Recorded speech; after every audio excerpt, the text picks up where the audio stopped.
sa nation ganitong araw noong taong 1986.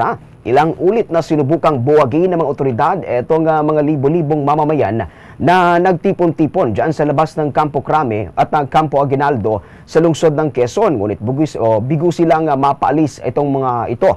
Nanawagan muli sa pamagitan ng radyo itong sa Manila Archbishop Jaime Cardinal Sin, kaya lalong dumami itong nagpuprotesta laban sa dating administrasyon ni dating Marcos Sr. Maging si Corazon C. Aquino, nakalaunan nga ay naging Pangulo ng Bansa, ay nakiisa rin para manawagang suportahan sina Fidel Ramos at Juan Ponce Enrile, pati na ang iba pang mga mamamayang nagtipon-tipon sa kahabaan ng EDSA. Dito na nagsimulang gumawa ng human barricade itong mga rallyista para harangin nga itong mga ipinadalang tangke ng militar mula sa gobyerno. Kaugnay niya, narito itong naging bahagi ng pahayag noon ni dating Lieutenant General Fidel B. Ramos at ilang tagpo sa EDSA People Power. What is happening is not a coup d'etat, but a revolution of the people. Hail Mary, full of grace, the Lord is with you.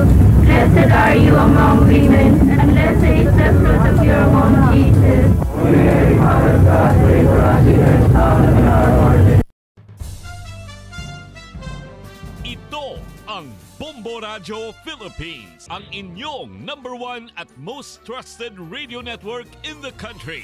Basta Radio Bombo!